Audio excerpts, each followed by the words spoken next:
আজকে আমরা ঘুম থেকে চোখ খোলার পরেই মা আর মেয়ের মনে হলো যে একটা আজকে ডেইলি ব্লগ করা যাক।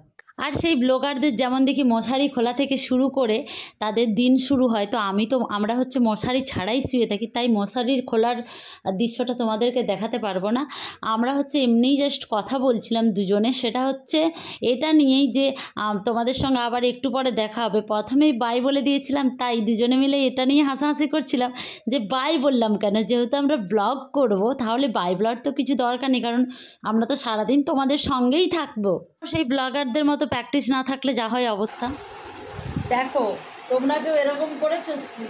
এত গরমে ওই দেখো পাখা চলছে, পাখা চালিয়ে এত মোটা কম্বল ব্ল্যাঙ্কেট, কম্বল কম্বল যাই হোক ব্ল্যাঙ্কেট কোনোদিন চাপা দিয়ে শুয়েছো?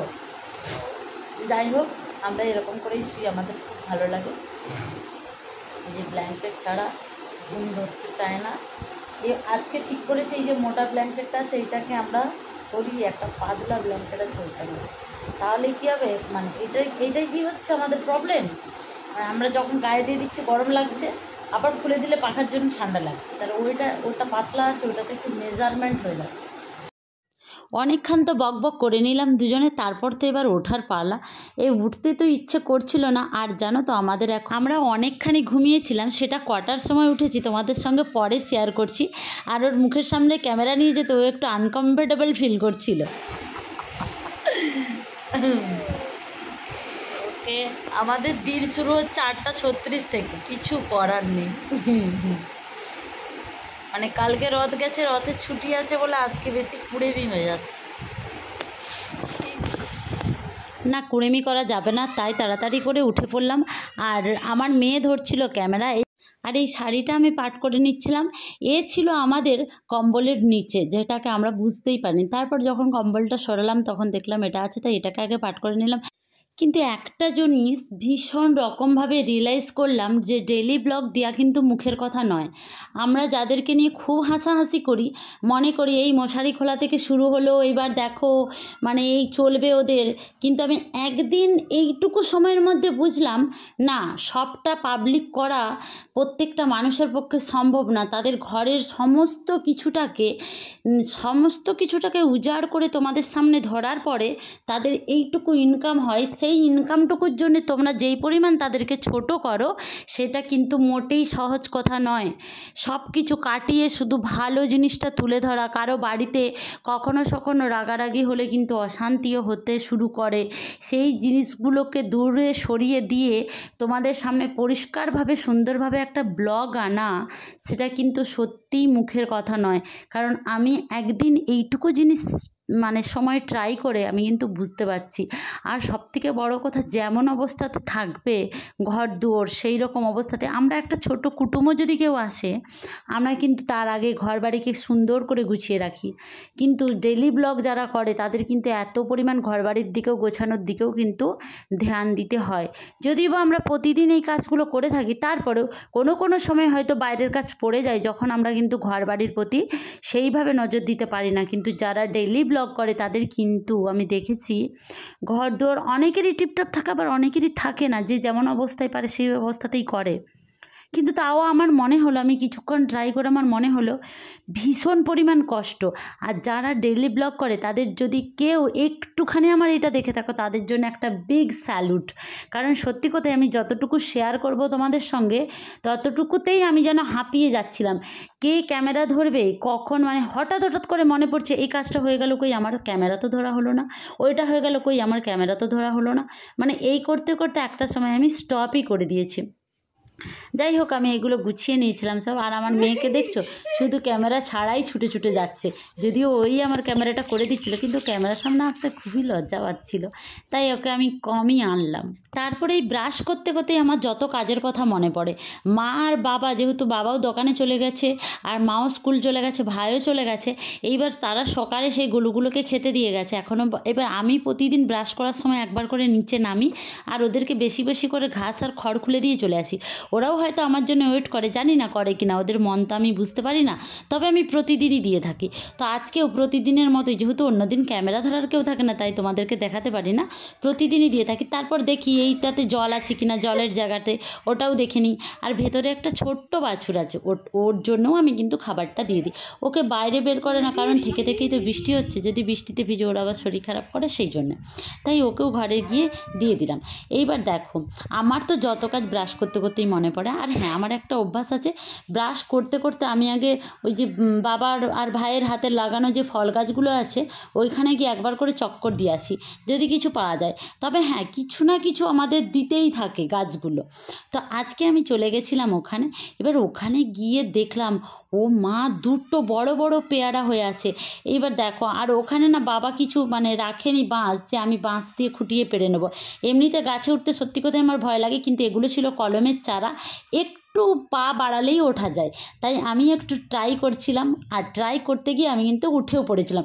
এবার এখানে আমার একটু লজ্জা লাগছিল, কারণ শাড়িটা একটু মানে পাটা খোলা লাগছিল, তো তাই যাই হোক, আমার মেয়ে এখানে আমাকে অনেক সাহস দিচ্ছিল। তারপর যখন আমি উঠে পড়লাম, পেরে নিলাম, আমাকে আবার আমার মেয়ে আমার ওয়েটও জিজ্ঞেস করলো, মা তোমার ওয়েট কত আছে?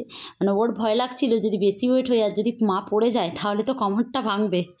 যাই হোক, আমি কিন্তু দুটো বড় বড় পেয়ারা পেয়েছি।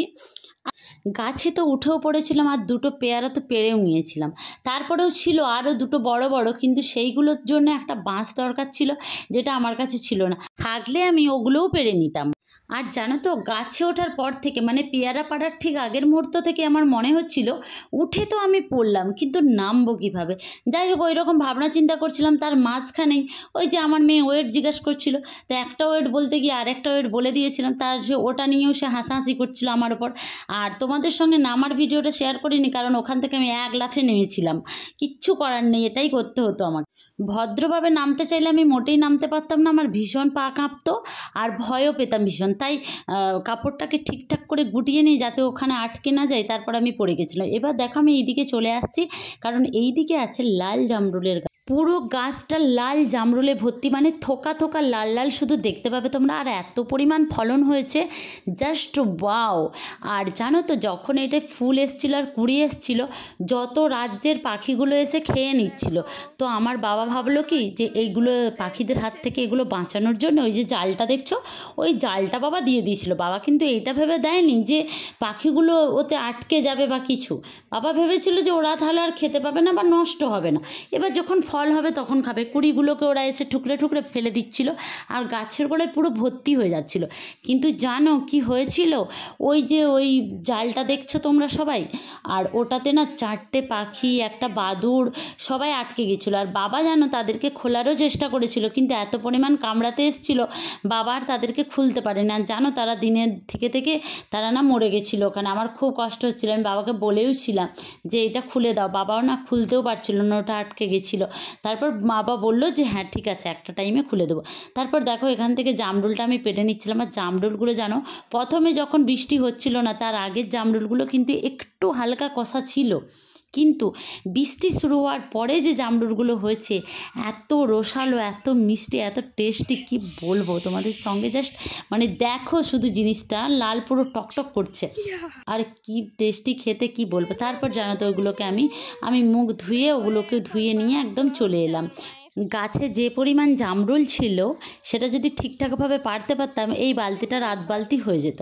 কিন্তু ওই যে আমার তো লাগবে কটা, আমি এরপর গিয়ে টিফিন খাবো, টিফিন খাওয়ার সময় যেই কটা লাগে ওই কটাই আমি পেরে নিয়ে চলে এসি। তারপর দেখো, এখানে যদিও বা ফ্রেশ একদম তাজা ফল, তাও এখানে একটু ধুয়ে নিলাম, কারণ কত বাদুড় পাখি এগুলোতে এসে মুখ দেয়, তো যদি কেউ মুখ দিয়ে থাকে আর তার কারণে যদি শরীর খারাপ হয়, সেই জন্য এখানে আমি ভালো করে পরিষ্কার করে ধুয়ে নিচ্ছিলাম। আর আমার এইটা জানো তো এত পরিমাণ অভ্যাস, মানে আমি এই বাবার বাড়ি এলেই ওই ব্রাশ করতে করতে সকালে আগে কি এটা ওটা খুঁজবো, আর আমার সেটা আমার এক প্রকার নেশাই বলতে পারো। আর সেটা বাবা জানে, তাই আগে থেকেই এখানে দেখো এতগুলো পেয়ারা কিন্তু বাবা পেড়ে রেখে গেছে, যেটা আমি নিজেও জানি না। তারপর দেখো, আমরা বসে গেছিলাম টিফিন করতে। টিফিনে ছিল শসা আর লঙ্কা দিয়ে তেল দিয়ে মাখা, আর ছিল মুড়ি, সঙ্গে ছিল কালকে রথের মেলা থেকে জিলিপি আনা ছিল, সেই জিলিপি, আর ওই যে পেয়ারা, আর ছিল সঙ্গে জামরুল। তো এই দিয়ে আমরা কিন্তু টিফিন সেরে নিয়েছিলাম। আর তারপরে যে দুপুরে শুরু হয়ে গেছিলো ভীষণ মুষলধারে বৃষ্টি, বৃষ্টি বৃষ্টি আর বৃষ্টি, মানে চারদিকটা একদম ঝমঝম করছিল বৃষ্টিতে। আর দূরের যে মাঠটা তোমাদের সঙ্গে কি বলবো, জাস্ট মানে দেখলে না মনটা ভরে যাবে। তখন মনে হবে ছাতাটা নিয়ে ওই পুরো খোলা মাঠে চলে যাই। কিন্তু জানো তো, এখন বৃষ্টির থেকে বেশি বজ্রপাত, বিদ্যুৎ চমকানোগুলো হয়, যেটাকে আমি মানে জমের থেকেও বেশি ভয় করি। মানে এত পরিমাণ, জাস্ট ওই আওয়াজ শুনলে আমি ভয়ে সিটিয়ে থাকি। বিকালে ঘুম থেকে উঠে এসে দেখলাম মায়ের বাচ্চাদের পড়ানো প্রায় শেষ। সেই লাস্টে মা যেমন নামতা পড়ায় সেইভাবে নামতা পড়াচ্ছিল। কি তোমরা দেখে আশ্চর্য হচ্ছে তো? না না, আশ্চর্য হওয়ার কিচ্ছু নেই। আমি সেই ছোট্টবেলা থেকে দেখে আসছি আমার মায়ের একটাই নেশা, সেটা হচ্ছে টিউশন পড়ানো। আর মা সেটা কিন্তু এখনও ছাড়তে পারছে না। আর আমরা চাইও না মা ওটা ছেড়ে দিক, কারণ একটা টাইমের পর স্কুল ছেড়ে গেলেও, রিটায়ার হয়ে গেলেও টিউশন কিন্তু পড়িয়ে মায়ের খুবই টাইম পাস হবে। আর বাচ্চাদের সঙ্গে থাকা মানে মাইন্ড ফ্রেশ থাকে ভীষণ। আজকের দুপুরের মেনুতে ছিল উচ্ছে আলু ভাতে, কলমি শাক ভাজা, তিলের বড়া, সজনাটা দিয়ে আলু দিয়ে কাঁচকলা দিয়ে ঝোল, আর ছিল ডাল। সেটা হচ্ছে সেই কচি কচি আমড়াগুলো হয় না, সেই আমড়া দিয়ে। আর আমরা অনেক সুন্দর এনজয় করে খেয়েছিলাম। যেহেতু আজকে বিপত্তারিণীর বার ছিল, তাই পুরোটাই নিরামিষ। তো তারপর দেখো, ওই যে বিকালের দিকে আমি একটু মাঠের দিকে বেরিয়েছিলাম। আমাদের ঘুরতে যাওয়ার জায়গা বলতে এখানে তো শহরের মতো পার্ক নেই যে পার্কে গিয়ে বসে থাকবো, আর কোনো লেকও নেই যে লেকের ধারে গিয়ে বসে থাকবো। আমাদের ঘুরতে যাওয়ার জায়গা হচ্ছে এই মাঠ, যেটা দেখলে লেকও চাই না আর পার্কও চাই না, এমনিতেই মন জুড়ে যায়। আর এখানে দেখো দুটো বক অসাধারণভাবে খেলছিল, যেটা আমি ক্যামেরাবন্দি করতে পেরেছি। আর জানো তো, এখান পর্যন্ত আসার পর একটা বক একদিকে চলে গেছিলো আর একটা বক আরেক দিকে চলে গেছিলো। আর আমি আস্তে আস্তে ওই বকটার সামনে চলে গেছিলাম, গিয়ে আমি দেখলাম যে ও কী করছে। তারপর সামনাসামনি যেতে ও উড়ে চলে গেল অন্যদিকে। তারপর আমি আস্তে আস্তে সন্ধে হয়ে আসছিল বলে আমিও বাড়ি চলে এলাম। আর এইখান থেকে দূর থেকে দেখা যাচ্ছিলো আমাদের সামনে একটা মাচা আছে, যেখানে আমার জেঠু কাকুরা ওরা বসেছিল, দাদারাও বসেছিল। তো আমি ওটা নেওয়ার চেষ্টা করছিলাম, কিন্তু ভিডিওতে কোথাও আসছিল না। তারপর আমিও আস্তে আস্তে বাড়ির দিকে চলে এলাম। তার এইখানে আমি করছিলাম ভিডিও, আর আমার একটা জেঠু দেখতে পেয়ে জিজ্ঞেস করছিল যে কী করছিস রে তুই ওখানে? তখন বললাম কেন, ভিডিও করছি। বললো এইভাবে আবার ভিডিও হয় নাকি, নেচে নেচে ভিডিও কর? আমি বললাম না না, শুধু নাচলেই ভিডিও হয় না, ভিডিও অন্যরকমভাবেও করা যায়। আর এইখানে দেখো টিউশনের বাচ্চাগুলো কিন্তু এখনও পর্যন্ত বাড়ি যায়নি। তো চলো আজ এই পর্যন্তই, টাটা বাই বাই, ভালো থেকো সুস্থ থেকো, লাভ ইউ। ভিডিওটি ভালো লাগলে like comment share and subscribe করতে ভুলে যেও না কিন্তু।